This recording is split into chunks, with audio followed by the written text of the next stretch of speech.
Então vamos aqui, meu amado irmão, para a segunda parte da lição 3, Jó e realidade de Satanás. Na primeira parte do estudo nós falamos no ponto primeiro, as suas subdivisões, e no ponto 2, a divisão 1, que é o livro de Jó e as obras de Satanás. Nós falamos sobre dois sofrimentos. Agora nós vamos continuar com o ponto 2, que é acusar. Qual outra obra de Satanás é acusar? O diabo é capaz de infligir dor e sofrimento, mas não só isso, ele também acusa. Faz parte da natureza acusar. Foi ele que fez com Jó. Foi o que ele fez com Jó. O diabo o acusou de praticar uma religiosidade motivada por interesse, assim como fez possivelmente com o apóstolo Pedro, querendo cirandá-lo. O diabo quis fazer com Jó. O livro do Apocalipse mostra a acusação como missão do diabo. Então ele é acusador. Um dos seus nomes é esse, significa acusador. Nós temos um episódio lá de o sumo sacerdote Josué, aquele que foi sumo sacerdote na época do pós-exílio, acabamos de estudar a lição passada isso, né? Falamos muitas vezes sobre ele, muitas lições. E na profecia do profeta Zacarias, ele teve visões, e uma delas o sumo sacerdote Josué estava com veste manchada e o diabo estava o acusando diante de Deus. O Senhor repreendeu o diabo, ele foi embora e o Senhor trocou as vestes de Josué. Então ele é acusador, ele está sempre acusando. E ele quis acusar Jó, como diz aqui o texto, de uma falsa religiosidade. Infelizmente, muitos têm essa falsa religiosidade. Servem a Deus porque têm bens, porque Deus tem abençoado. Se perderem tudo, abandonam a Deus. Às vezes não precisa perder tudo, não. Às vezes perde só uma coisa. Perdeu o emprego. Deus não gosta de mim, eu perdi o emprego aqui, agora estou desempregado, vou abandonar o Senhor. Você perder tudo como Jó perdeu, né? Ou perdem outra coisa. Não, meu amado irmão. Como Jó disse, não estamos nem estudando isso ainda, porque depois vai ser falando da outra lição. Deus deu, Deus tirou, louvado seja o nome do Senhor. É interessante, nós vamos fazer só um comentário aqui. Você vai estudar o trimestre todo, você vai ver. Jó, naquele debate com seus amigos, depois na conversa que ele teve com Deus, jamais ele citou o diabo. Sabe por quê, meu amado irmão? Porque para Jó, o diabo não era importante. O importante é servir a Deus. O importante é ele estar servindo a Deus. Se ele servir a Deus, já podia fazer o que quisesse, acusar, implantar seu sofrimento, mas ele sabia que Deus estava com ele, para o guardar, para o abençoar, para o livrar. Então, ele nem mencionou o diabo. O diabo aparece nos 2 primeiros capítulos, depois some, desaparece. Ele aparece para acusar e para Jó passar por tudo aquilo, mas quando Jó refaz tudo, Deus dá tudo de volta para ele, o diabo não aparece. É interessante até para fazer um comentário sobre como Deus é. O diabo acusa, né? Se fosse nós, o diabo chegasse para nós e falasse, está vendo aquele fulano ali? Então pode, se não tivesse esse poder, pode fazer aquilo ali com ele. Aí via que aquele sujeito não mudaria, né? Não continuaria. Aí lá na frente, quando aquele sujeito voltasse a tudo, nós íamos procurar o diabo e dizer, está vendo, diabo? Não te disse, diabo? Eu te disse que era assim, diabo. Aí ia ficar jogando na cara dele. Deus não fez isso, a Bíblia não mostra isso. Deus simplesmente restaurou a Jó, conversou com Jó. O diabo soube o que aconteceu, lógico, né? Mas o diabo fica rodeando a terra. Ele sabe o que acontecia antes, depois, porque ele rodeou a terra. Mas Deus não foi lá jogar na cara do diabo o que ele fez ou o que ele deixou de fazer. Porque Deus não precisa disso. Deus é poderoso, soberano, tudo está no controle dele. Ele tem que ser louvado, glorificado, exaltado. Tentar é o terceiro do ponto 2, terceira divisão. Por outro lado, devemos destacar a atuação de Satanás na tentação para o mal. Também faz parte da sua natureza tentar pessoas. Pelo texto sagrado, podemos inferir que o diabo impulsionou os sabeus e os caldeus, povos até então nômades, a dizimarem os bens de Jó. É uma característica do diabo incitar e tentar para o mal. 1 Crônicas 21, 1. Então, está inferindo, entendendo, subentendendo pela palavra que os sabeus e os caldeus que foram lá e tomaram os bens, alguns bens de Jó, não foram apenas por uma diversão, foram apenas porque eram maus. Não, o diabo os incitou a fazer isso. O diabo incitou a fazer isso. E aqui cabe até uma colocação, meu amado irmão. Muitas vezes as pessoas colocam contra nós, incitadas pelo diabo. Mas a minha luta não é contra a carne, nem contra o sangue. Não é contra aquela pessoa, não é contra aquele ser humano. Aquele ser humano precisa de salvação, libertação, transformação, vida eterna. A minha luta é contra o diabo. E aí eu tenho que usar as armas espirituais de oração, de jejum, de busca a Deus, para que Deus mude aquelas pessoas.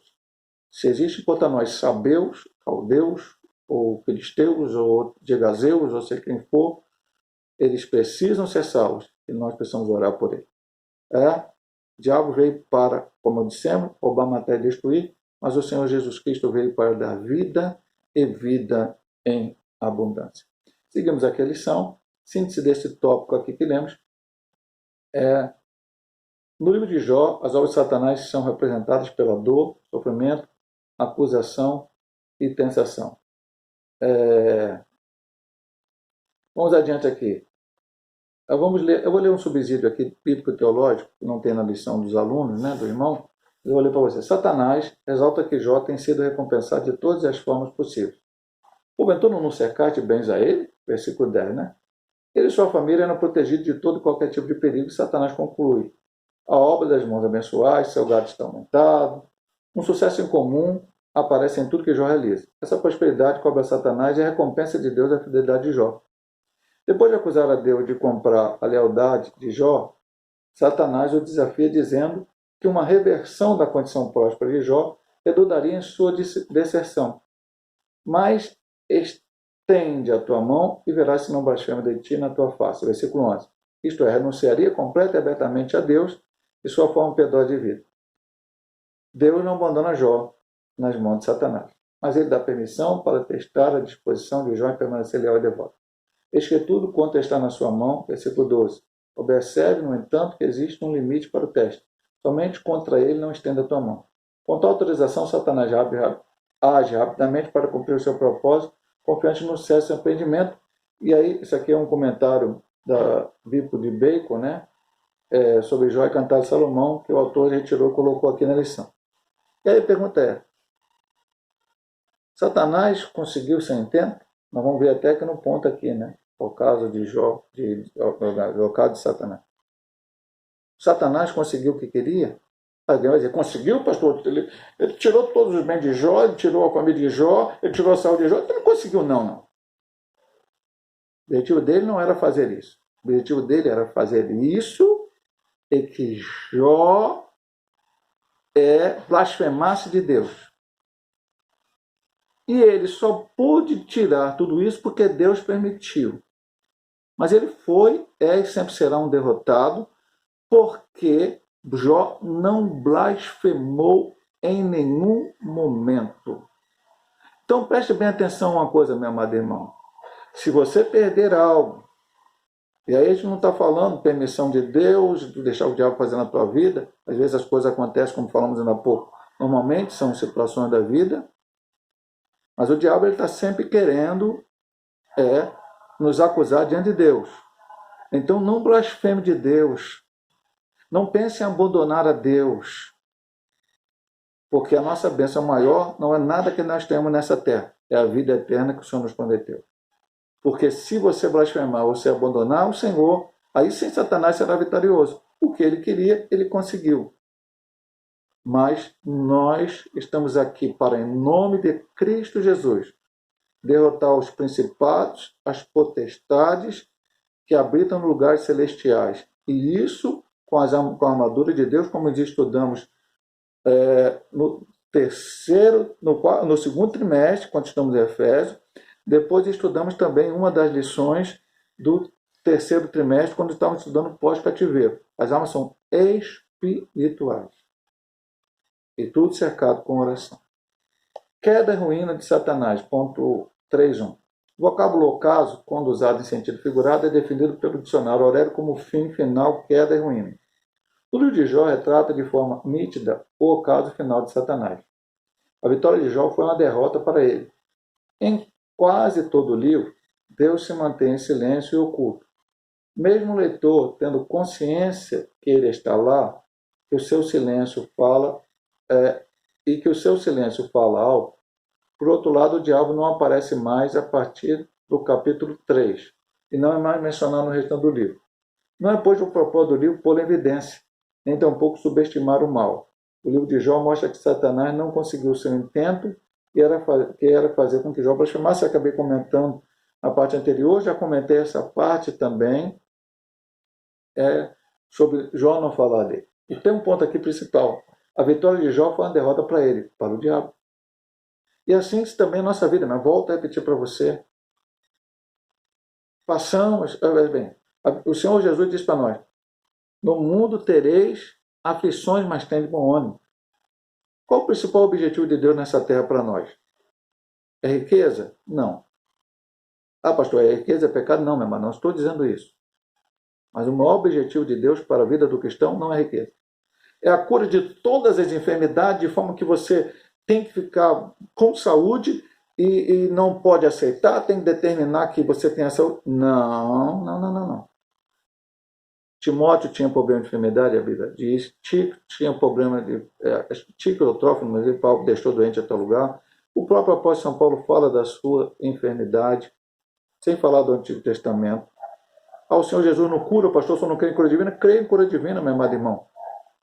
Mas creio também que às vezes é a propósito de Deus que algumas coisas acontecem na nossa vida para o nosso crescimento espiritual, como foi o caso de Jó também.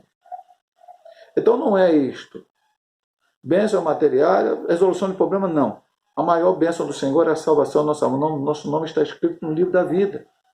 Então nada que aconteça ao nosso redor, por isso que a Bíblia diz em Romanos 8, nada poderá nos separar do amor de Deus que está em Cristo Jesus. Nem altura, profundidade, enfim, nem outra criatura, nada. Agora, Deus te deu o livre-arbítrio.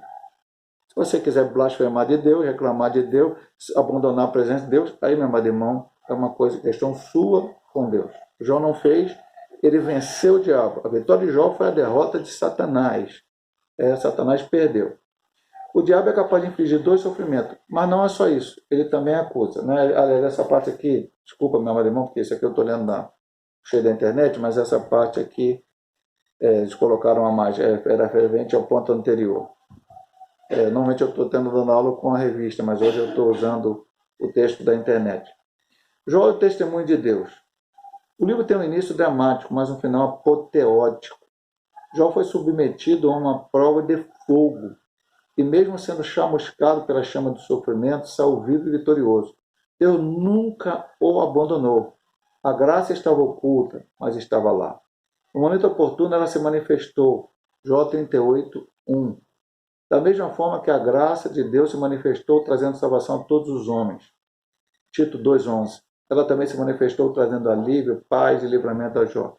Deus mesmo, no momento certo, testemunhou que Jó era o homem que ele sempre disse que era justo, reto e temente a Deus. Pastor, a graça se manifestou quando, lá no final, no capítulo 42, o Senhor mudou o cativeiro de Jó. Aí a graça manifestou. Aí voltou tudo bem. Não. A graça se manifestou, Deus com ele, mesmo que ele não estivesse entendendo, até o capítulo 38, quando Deus falou com ele diretamente, por causa daquela questão de seus amigos, algumas coisas que ele falou não foram completamente corretas, não foi igual aos seus amigos, mas falou algumas coisas, que Deus depois o confrontou, a partir do 38 falou algumas coisas, e no final ele chega lá dizendo que ele até agora conhecia o Senhor de ouvir falar, mas os olhos dele tinham visto a Deus através de toda essa situação. O Senhor esteve ao lado de Jó a cada momento, assim como o Senhor está do teu lado.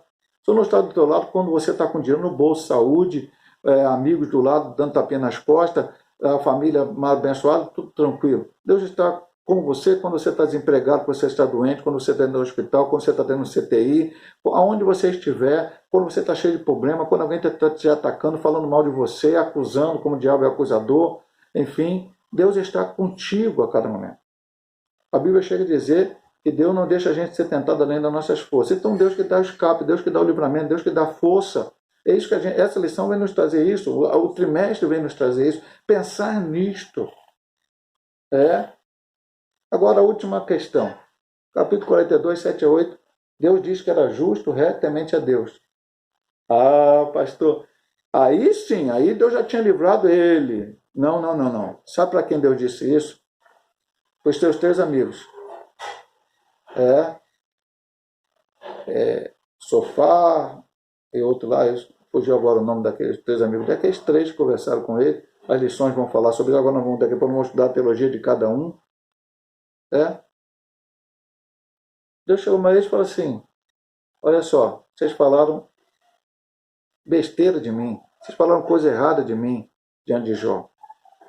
E agora, a única maneira de eu perdoar vocês é vocês ir ao meu servo Jó, que é justo, temente, fiel. Jó estava cheio de chaga, Jó estava pobre, Jó ainda não tinha filhos. E Deus falou para eles que ele era tudo isso. Vocês vão lá, pede para ele orar. E aí quando eles foram em Jó, não obstante tudo que eles falaram, essa é a mesma lição para nós. Quando de nós estaríamos pensando, esse pessoal aí não merece nem mais a minha amizade. Falaram tanta besteira de mim, falaram tanta coisa errada. Mas não, Jó foi um servo humilde também. Ele orou a Deus. E o Senhor diz que Deus mudou o seu cativeiro, transformou aquela situação toda que ele estava, no momento que ele estava orando pelos seus amigos. A saúde voltou automaticamente, bateram na porta dele, os familiares trouxeram bens materiais para ele, que ele enriqueceu de novo, e os filhos foram nascendo, logicamente, dentro do tempo necessário para o nascimento de cada filho, até que ele teve novamente 10 filhos, 7 homens e 3 mulheres, e as suas filhas, como diz lá o final do livro de Jó, eram as mulheres mais bonitas que tinham naquele momento na face da terra. Deus age assim, meu amado irmão. É na tribulação que ele está contigo. Pastor, na hora boa também, lógico, na hora boa também ele está, meu amado irmão. Mas na hora boa ninguém discute. Alguém discute que Deus está com você na hora boa? Eu já disse aqui, vou repetir mais uma vez. Talvez eu tenha repetido, nem sei se eu já falei nesse trimestre já ou não. Mas já falei várias vezes. Não uma ilustração, mas uma história real que eu ouvi. Arthur Ashe, grande tenista do passado, ganhou vários torneios importantes de tênis profissional. Ele teve câncer e mandaram uma carta para ele dizendo, carta, não é e-mail, não é WhatsApp, não, aquele tempo era carta. E alguém, um dos fãs lá, uma das pessoas, disse, olha, Arthur, você não culpa Deus por causa dessa tua doença? Ele devolveu a carta e mandou para a pessoa, olha só, lá no meu país tantas crianças jovens, enfim, queriam jogar tênis, ser profissional de tênis. Só uma quantidade X chegou a jogar tênis. Tantos queriam entrar no circuito profissional, só uma quantidade menor ainda conseguiu. Todos esses que chegaram queriam chegar à final do maior torneio, que é o Wimbledon, onde na final só tem 2 pessoas jogando. Eu cheguei e fui campeão. Nessa hora eu questionei a Deus. Por que eu fui campeão? Por que eu joguei tênis? Porque eu fui profissional? Agora eu vou questionar a Deus por causa da minha doença? Então, a gente não questiona a Deus quando tem dinheiro no bolso, quando a saúde está boa, quando tem amigo do lado, quando tem... Ninguém questiona a Deus. Puxa, Deus, por quê? Eu não mereço, né? Não mereço isso tudo que o Senhor tem me dado. Agora eu vou questionar quando eu perco uma dessas coisas? Não. Eu vou fazer igual Jó. Deus tirou, louvado seja o nome do Senhor. Recebemos de Deus os bens, não recebemos os males. E no final, ele dizer, como disse lá no capítulo 42, tudo aquilo que ele falava de Deus. Ele falou pouco, né? Na verdade, são poucos versículos, mas ele falando ali da grandeza de Deus. Eu falei do que não sabia, não entendia, enfim, e louvando e glorificando o nome desse Deus maravilhoso. A síntese desse tópico o livro de Jó mostra indiretamente o ocaso do diabo e, ao mesmo tempo, diretamente o testemunho de Deus a respeito de Jó. Vamos aqui para a conclusão da lição. O livro de Jó, mesmo poeticamente, apresenta Satanás de forma real e a partir da revelação divina na história bíblica. Dessa forma, Satanás é um ser dotado de personalidade. Ele possui grande conhecimento e age com perspicácia, não deve, portanto, ser ignorado. Todavia, mesmo o livro, tendo deixado esse fato em oculto, Jó sempre esteve debaixo da soberana mão de Deus. O maligno não tocou como quis, mas apenas da forma como Deus permitiu. Isto nos lembra a afirmação de João, 1 João 5,18, que aquele que está em Deus, o maligno não lhe toca. Por isso devemos descansar em Deus. Isso é um resumo, a conclusão é um resumo de toda a lição. Então eu acabei de falar, não vou repetir tudo isso para você. Mas só um resumo. Satanás é real, mas ele não é um ser criado. Ele está totalmente submisso a Deus, ele não pode fazer o que ele quer na hora que ele quer, como ele quer. Não podemos dar um valor a ele maior do que ele é. Não existe no dualismo uma força do bem e do mal que se chocam e uma é igual a outra, não. Deus é soberano, poderoso, está acima de todas as coisas e todas as outras criaturas estão abaixo. Também Satanás não conseguiu o seu intento. Não conseguiu. Ele tirou o bem de Jó, mas Jó não blasfemou.